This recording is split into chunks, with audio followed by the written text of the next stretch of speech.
Wow. Well, I think a discovery of purpose is something that happens over time. And I think the purpose of living a life is to experience life and to find your true, authentic self in the process and going through the hero's journey of growth and transformation. So for me, I left a 20 plus year career on Wall Street and in corporate America. And I think now looking back, transforming myself into an author, a motivational speaker, and transforming what was a travel blog, my Embolden Adventures company, into now what it is, a encouragement platform that inspires personal, professional, and spiritual development and transformation. Welcome to the Holomovement Awaken Your Purpose podcast, where we interview incredible people that are living and breathing their purpose, and you can too. If you would like to support this programming, drop us a like or leave us a review. Now let's dive in. Hello, my name is Sharon Clark. I'm a LightNet and Holomovement Purpose Lab collaborator, and my purpose is to guide cancer experiencers to regain their clarity, see possibility, and reclaim their power during their cancer experience. And today I am joined by Sara Roccisano. Sara left a successful career on Wall Street to follow a path of purpose and adventure, as well as spiritual awakening. Today she's an author, a transformational speaker, and founder of Embolden Adventures, inspiring others to embrace their courage, their purpose, and awaken. Thank you so much for joining me today, Sara. It's lovely to have you here. Hi, Sharon. Thanks for having me. This is exciting. Oh, good. I'm really excited to interview you. So, Sara, let's start at the very beginning. What did you discover that your purpose to be? I think is my purpose here in life is to be a way shower, to be a light worker, to be a world traveler, to persevere, to really way to. I think when things just don't feel aligned, you take the courage, you be emboldened to take the chance on yourself and to discover, uh, you know, the courage you had within to really find your true calling. And so I think that's my purpose is to show a way, to be an example, to be an adventurer, to be a discoverer, to be someone full of light and excitement, and to help others reclaim their light as well. I love that you felt emboldened and named your company Embolden Adventures. That's really quite beautiful because you're living your truth through the name of your company, and that's awesome. Was there a moment or an event that showed you that all of a sudden the light bulb came on and you said, "Oh my gosh, this is my purpose"? Well, I think life is lived forward, understood backward. And that's a Soren Kierkegaard quote, which I like a lot. And I think now in hindsight, so my first book is going to come out shortly, Stone Temple Passport, Awake and Oh, Radiate with Mama Ayahuasca. Yeah, I'm really excited about it. It is a true story travel adventure where I transform. And it's part of a larger Embolden Adventures transformational series. This is the Awake and Radiate part. The second book is Surrender and Adventure. Third is Transform and Reborn. And I hit the breaking point in 2022 in my apartment in Manhattan. I decided I was going to quit it all. That's it. I quit. I'm done. I'm fed up. I hit a breakdown. And Embolden Adventures is about breakthroughs after the breakdown for the emboldened seeker ready to rise, offering uh, encouragement insights, motivational speaking, and travel adventures for to guide the unsatisfied who want to change their lives today. So this all came about because I took a risk and said, I'm done, I quit without a plan. And I literally said, I'm going to write a book. I threw everything away. My apartment I sold. I let go of my life in New York City for the 20 plus years I was there. I walked away from wow. a really I guess impressive career if you see it on LinkedIn or my resume, with the goal to write a book without a plan. And now, 4 years later, I look back, right? Life is lived forward, understood backward. And I've Yes. developed all of these beautiful platforms to support the book's launch and the transformational series. So I think that's what the purpose is. For me anyway, I discovered it because I decided I hit that breaking point and enough was enough. And I wanted to take a risk on myself and I wanted to be happy. and I wanted whatever was bringing me down and causing breakdowns for me in my life, toxic work environments, other sort of things externally in New York City that were really driving me to a surrender point. I realize now that I discovered who I was in the process of letting go. And so yeah, that's how it was a process over time to really realize, looking now back at it, that wow, that's my purpose, to discover that I'm a way shower, a light worker, a world traveler, a communicator, an inspirer, and really want to get at people to get out there and see the world and see what you're made of in the hero's journey that is this thing called life. Because through travel, you learn a lot about yourself as well as the world around you and different cultures, different belief systems, and by seeing that, you expand your own, which is 100% true, and you're really bringing that to the forefront with this conversation. How did the people closest to you react when you walked away from an amazing career in Wall Street and said, "Yeah, I'm just gonna, that's it. I'm gonna become spiritual and write a book"? How did they Well, react? it wasn't that simple. And I walked away. Wall Street was my life. I left the Wall Street world in 2012, but I continued on in that kind of high paced, high stress sort of corporate environment as well. And but technically, I did work close to Wall Street in my last job, or one of my last jobs. But yes, how did people around me react? I mean, I think when I first hit that breaking point, and we're talking, like I said, 2022, I had already been um, suffering. I've already been miserable. And this career that I've had, I've lost my job 3 times.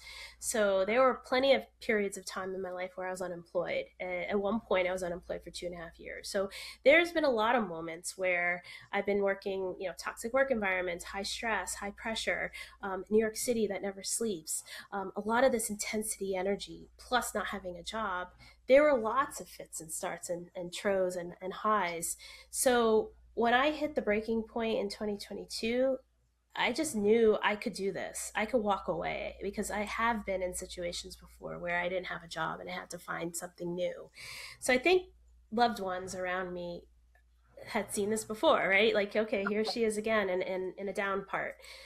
But they were very supportive, I will say. I know when I did hit that breaking point, I did call my father on the phone, and I was crying hysterically, and I said, I just want to come home. And he right away met me at the train station. I took the train to Aw. Connecticut. Yeah, and they've been nothing but supportive in the sense of, like, helping me transition, in the sense of leaving New York, leaving everything behind, and providing supportive space for me to write my books and really kind of think about what these next steps are for me, as I, transform into an entrepreneur and following my true calling. So yes, they have been supportive. I will say though, I don't think everyone fully understands it though.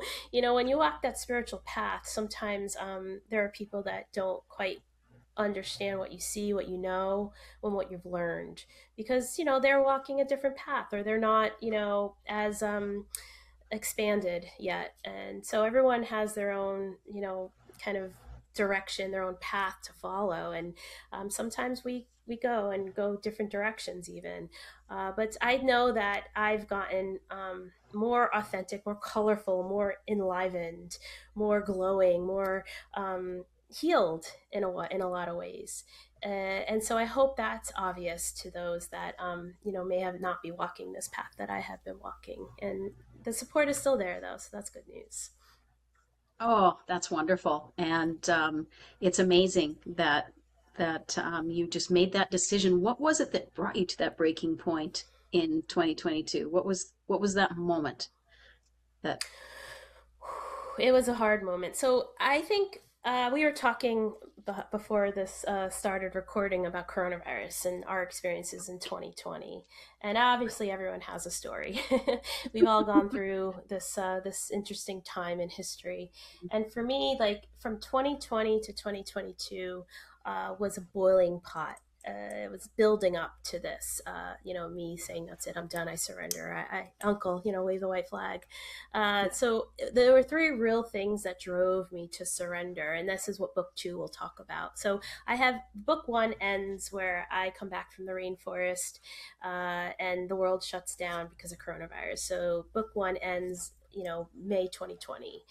But then book two will pick up from May 2020 onward. And in that time to 2022, it was coronavirus, it was shutdowns in New York City, it was, a lot of things that were going on that felt very controlling and restrictive. It was my ex-boyfriend, which we could talk about a little bit, but there was a big heartbreak there. And Okay. it was this job that I took on after I got back from the rainforest. I was working in yet another toxic work environment, but this time working remotely at home this whole time in a tiny 800 square foot apartment in Midtown Manhattan while they were building a skyscraper behind my bedroom window. So those A that lot can going on. oh my goodness. This skyscraper was supposed to be almost as tall as the Chrysler building. And it was literally maybe a stone's throw from my bedroom window and my living room window. So from the noise that started at 6:30 in the morning onwards to 7 o'clock at night, 7 days a week, that also drove me to surrender. So those four things, you know, were bubbling. And then Hmm. the straw that broke the camel's back was a conference call.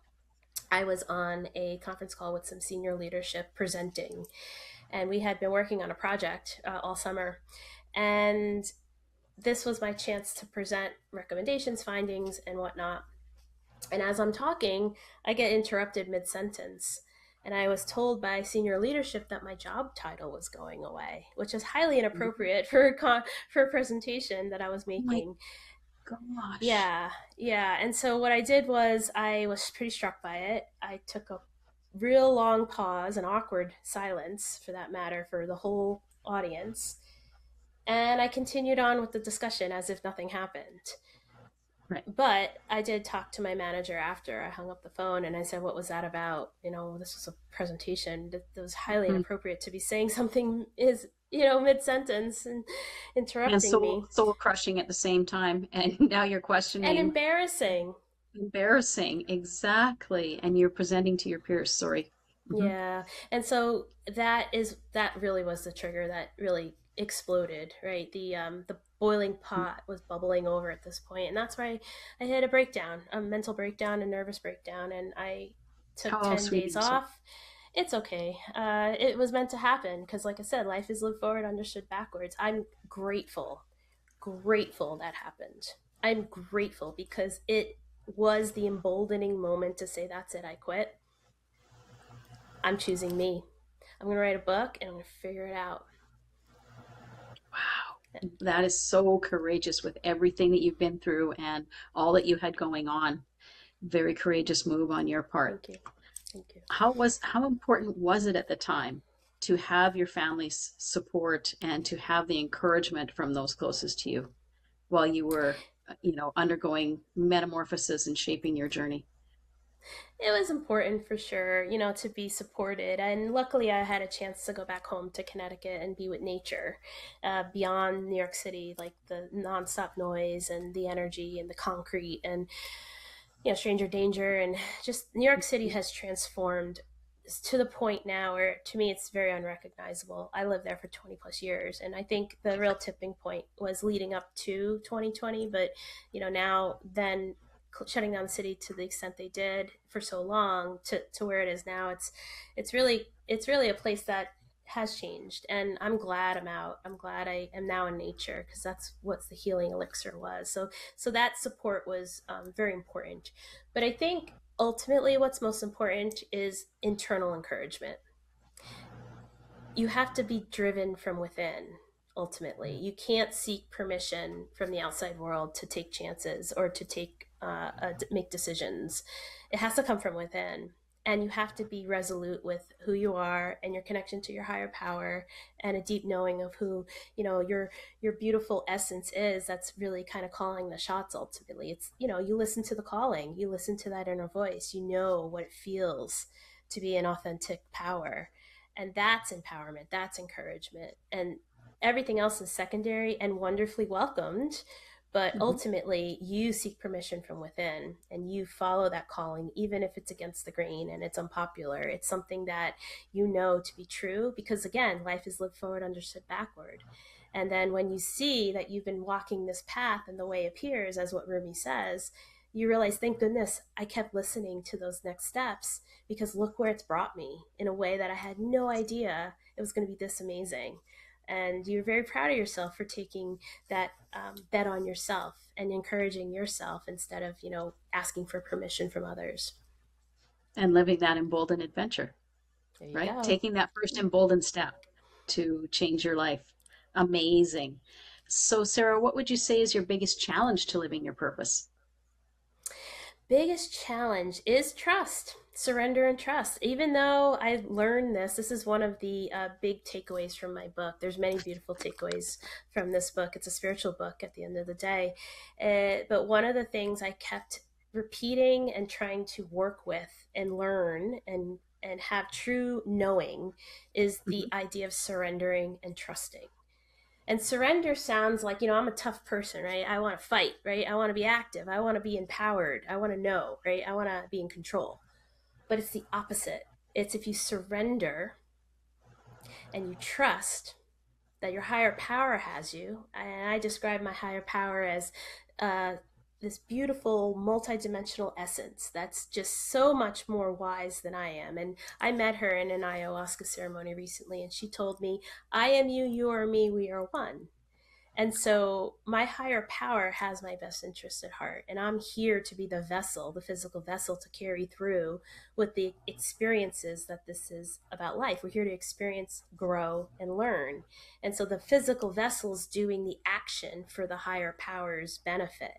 So the higher power, I think of her as with the binoculars atop a mountain, and she could see the terrain, she could see the probabilities, the landscapes, the future, right? What various paths can take you, which direction it can go. But the higher self knows what she wants and knows ultimately that she's here to help and here to give you a beautiful life, and a life of growth and purpose and joy, and consciousness expansion. So by me Yes. surrendering to her instructions with the binoculars and the walkie-talkie, I just know to listen, turn here, stop here, back up, cross over here, danger ahead, go this way, watch out, there's a bear. So that's the surrender and trust, because now I'm more empowered than ever because my higher power's got my back. I just need to go through with understanding how to listen, how to trust, Mhm. how to be in a state of gratitude and know that life is Yes. working for me, not against me. So I think that's the hardest part of trying to find your purpose, is knowing how to make that connection and knowing Yes. to be the vessel to, uh, you know, take the actions that the higher power is not in the physical can't do for herself. You have to do it for her. So, how did you learn to connect those small, subtle? Because for me, they're small, subtle, indications or inclinations, and it's like, okay, that's coming from without, or from within, not without. How did you learn to tune into those messages and know that they were from your higher power? It's all the above. It's working with, your teachers in the physical, right? You find your teacher appears when the student is ready.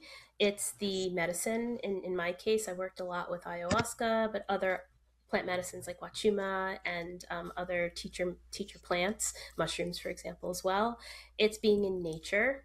It's connecting, grounding barefoot in the grass, and you know connecting to the sky, and understanding the way of the wind and the tree energy, and just the beautiful immersed sort of world that is this earth. It's powerful. It has a lot of wisdoms where it allows for you to be in a calm meditative state, to go inward and start to hear, as you said, it's a subtle voice. But I think it's everything. It's putting yourself in situations where you realize that you have experience now and you've seen this before, and you can help yourself kind of grow and learn. It's all about experiencing life. And so, it's knowing to trust yourself in these sort of experiential things that we have on the daily basis. So I think it's all of the above, where you're constantly learning and growing by trial and error, and knowing what feels right at the end of the day. Yeah, it's connecting to that feeling and knowing that it's right for sure. What advice would you have for others who are looking to find their purpose and live their purpose and haven't quite found that meaning in life? What advice do you have for them? Well, they're gonna have to want it. That's number one. No one could do it for them. And like I said, when the teacher appears, the student's ready, the teacher appears. So if that person's not ready, then nothing's gonna work. It's not gonna happen. You gotta want it. You gotta surrender to it, and you gotta be ready, right? Just as with anything, right? Even in addiction, right? You have to be ready to quit. And in this case, if you want to expand spiritually or find your purpose, you need to want it. You got to wake up and see this is what I want, because it requires courage, right? It Hmm. requires self-love. It requires healing. It requires identifying traumas to help clear the path so you can hear better and grow and learn and love yourself and love others and forgiveness. So there's so much more that comes with this, to really unlocking your purpose is to know thyself, right? And if you Yes, don't want to open your eyes and feel with your heart, and you're not ready to do that, you're still kind of walking and sleepwalking, then you're not ready yet. But you will be when you feel you want it. exactly. What effect on those around you have you had by embracing and living your purpose? Well, I think when you hold the light is something that ripples outward.